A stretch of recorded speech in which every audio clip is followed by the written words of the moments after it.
أفضل الله بشير جابي هي الكنيسة.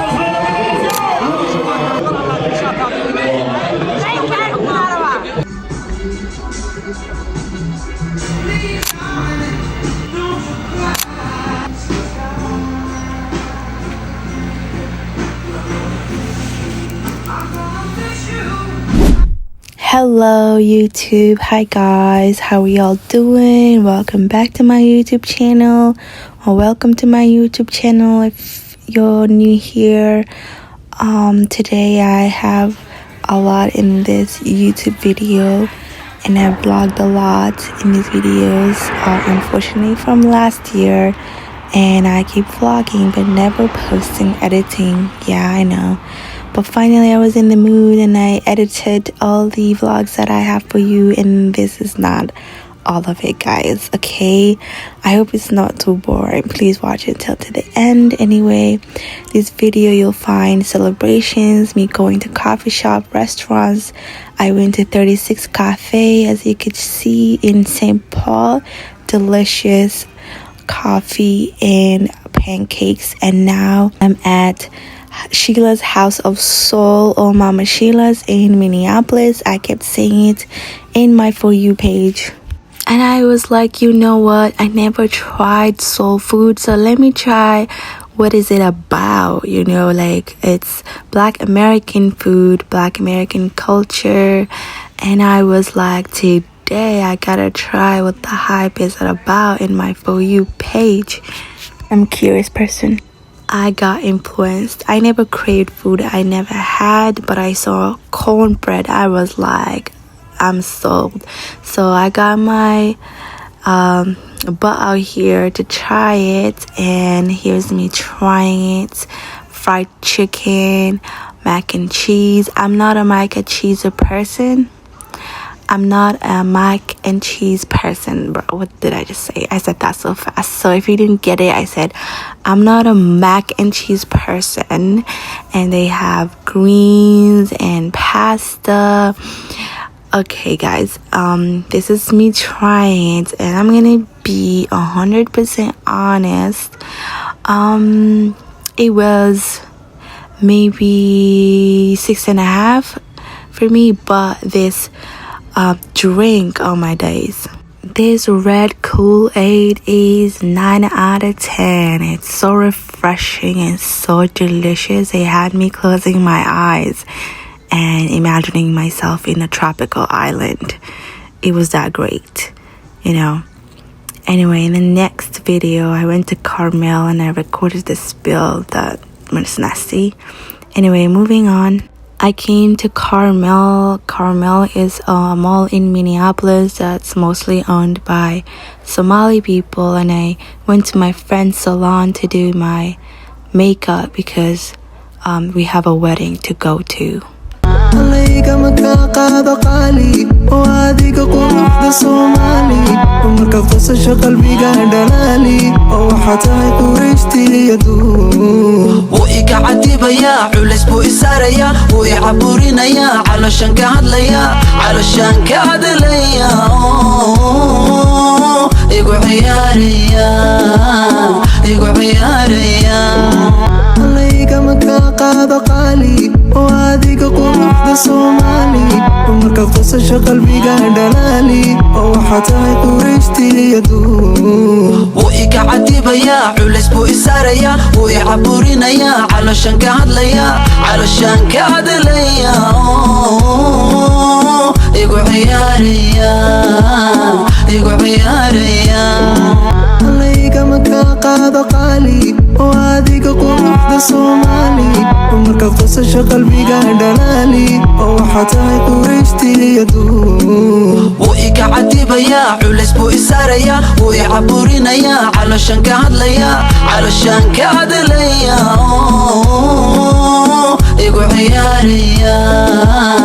igu ciyaaraya halayga maka qaado qaali oo adiga quruxda Soomaali marka qosasho qalbiga dhalaali oo waxa tahay qurayshtiiyadu oo iga cadibaya culays buu isaraya oo i caburinaya calashan ka hadlaya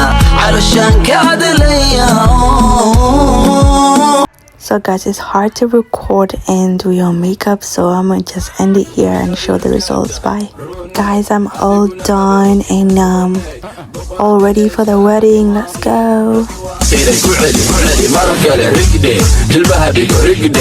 أول شعبتي صعبة سيدة وهلا قدك الشبحة كوريا تحدك ديل تمها دين عرب روني شعبك هذا الروح دي بصوص روح وحررت ررت جعليها روح أنت عاشق أبوي Leaving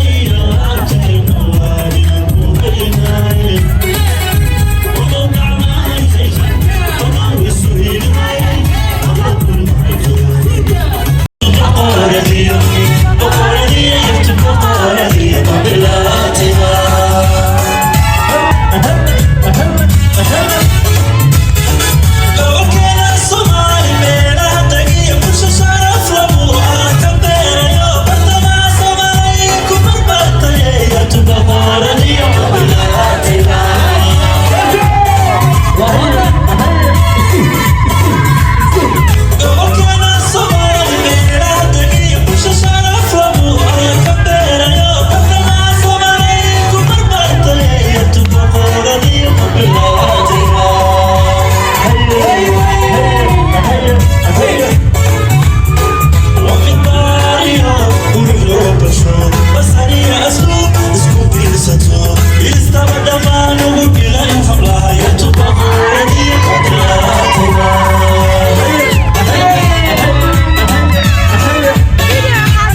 guys. For non-Somalis, these are drums and they're played by some ladies who read poetry and rhyming words praising the bride and groom and her family, and the girl guests make a circle and they start dancing to it, and these ladies sing and chant.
هاي صاحبكي مسعود على سيو كي صح على قناة مركب فضلا قابت هلا قرحيو هلا بنيو هلا وينيو إن شاء الله هو يفاد مقريان قصي وريجينا يو هو يفرحيو وبقرتو يدا ودربانك اسكعبسو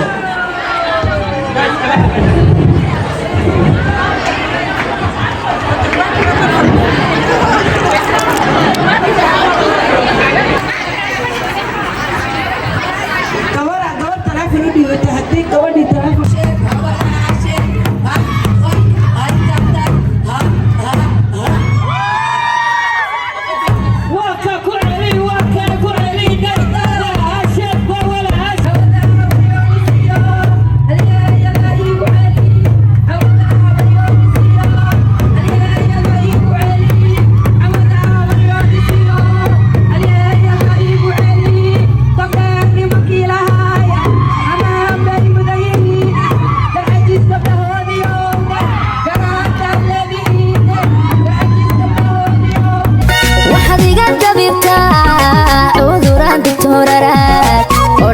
xaafadda mooye irbadaana lagu dirin waxaad iga dabibtaa cuduraan digtooraraad Let's go.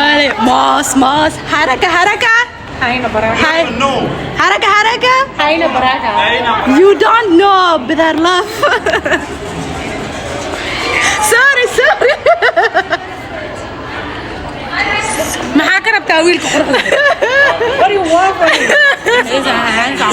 me waxay sameysay maanta indheer iga dhig ina mas'uuliyad isku arkaan aan noqdaan bes So beautiful. So qoslay makeup ka iga laay walay.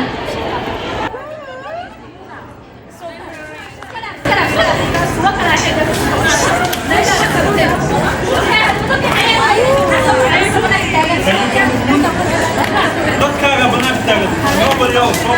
Please, no I love your dress. Thank you. So pretty. Can I take a video of it?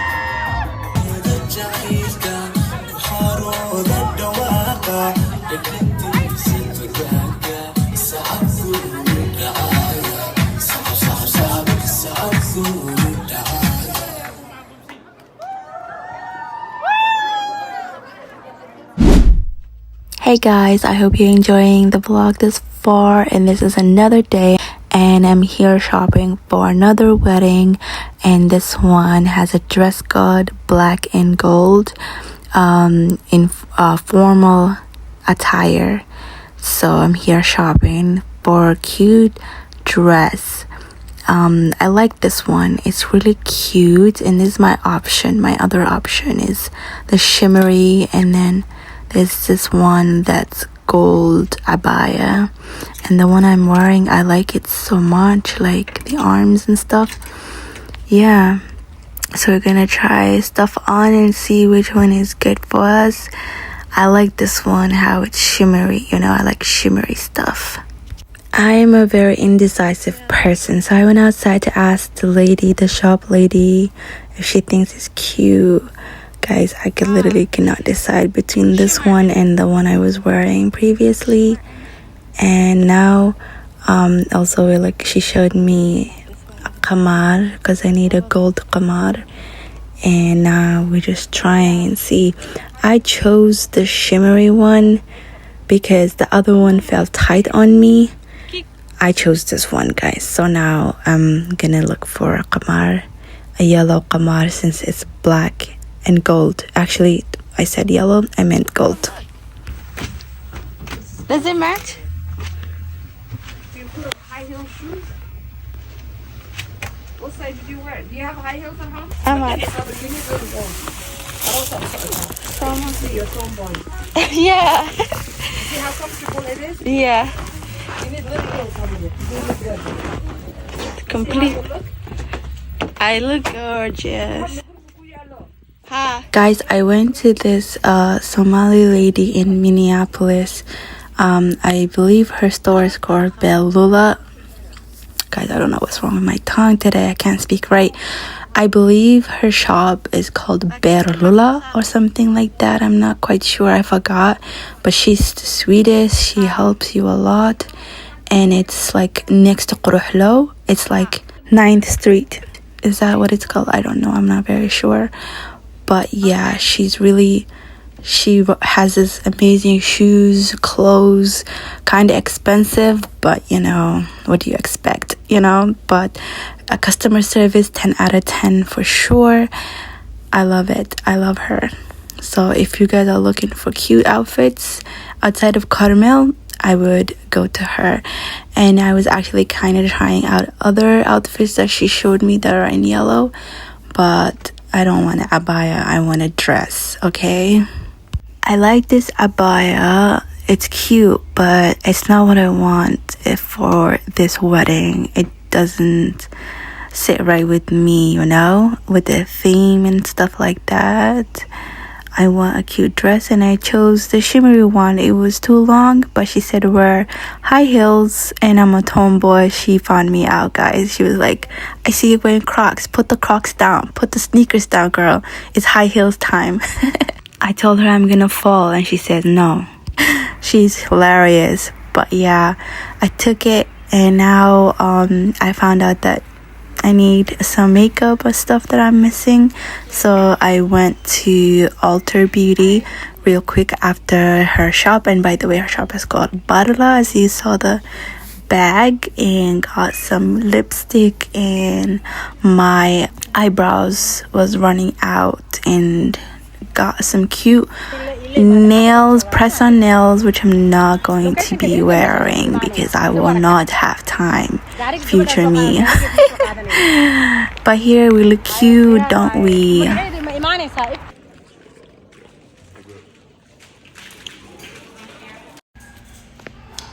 Here, the vlog is so good. Oh my god. I love it. And I love you. I love your outfit.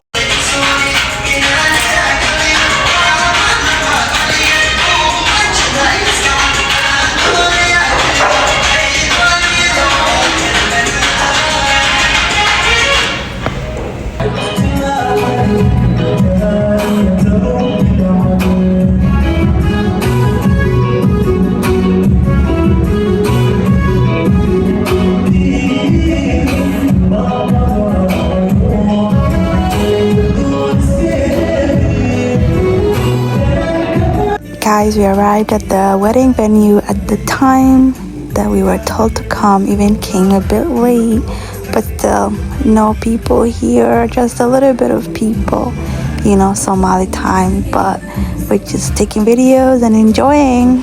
I love the aesthetic.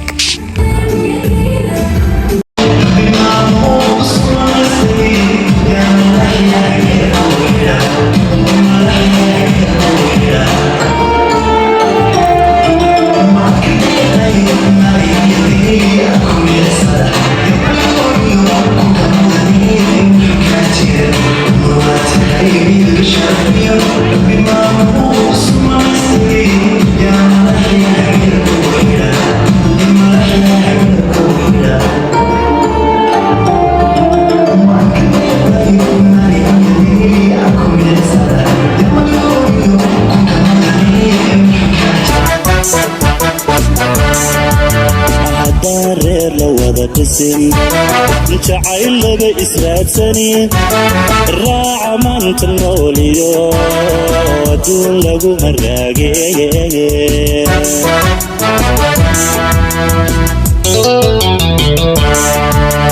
haddaan reer la wada dhisin jacayl laga israadsanin raaca maanta nooliyo adduun lagu maraageeye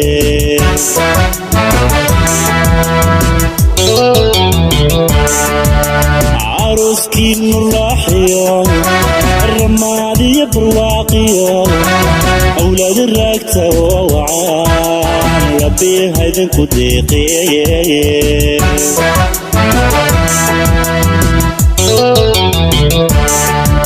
عروسكي الراحية الرمادية برواقية أولاد الراكتة ووعان ربي هيدن كديقية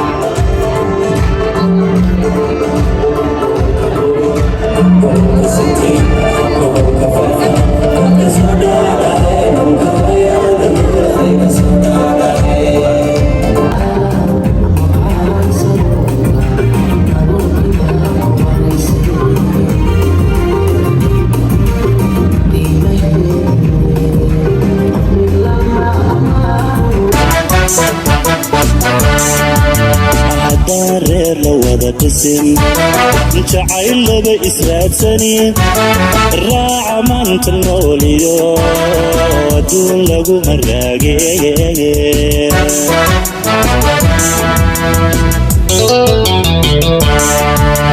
haddaan reer la wada dhisin jacayl laba israadsanin raaca maanta nooliyo adduun lagu maraageeye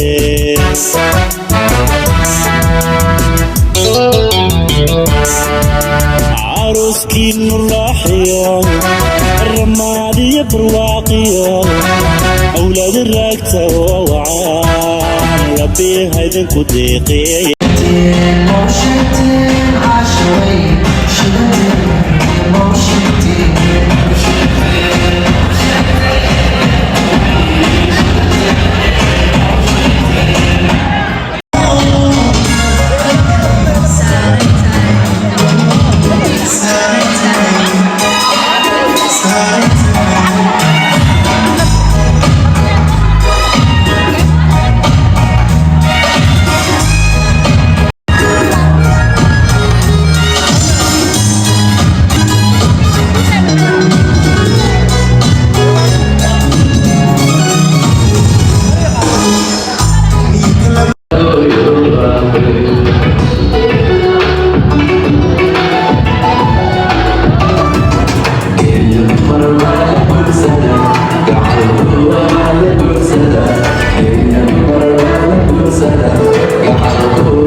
dadka tagtaagana u dheeraaday qof kale maaha bashiir jawi iyo dhaatadiisa waayahay aan halkaas aqo tilmaanada kuma jiro aan u yeero boqorka dhaantada aabbaha dhaantada boqorka codka macaan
I'm so tired and exhausted. I just sat by the DJ to charge my phone and just vibe until we wait for the bride and groom to enter for a second time. Yeah, so I'm just jamming in my seat and charging my phone.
lagu mataaliyo dadatii todobito uga loogu daraaye indhaa beeraani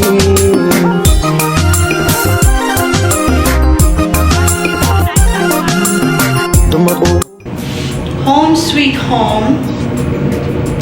Anyway, Patson. I didn't get to record anything with my camera because I was shy.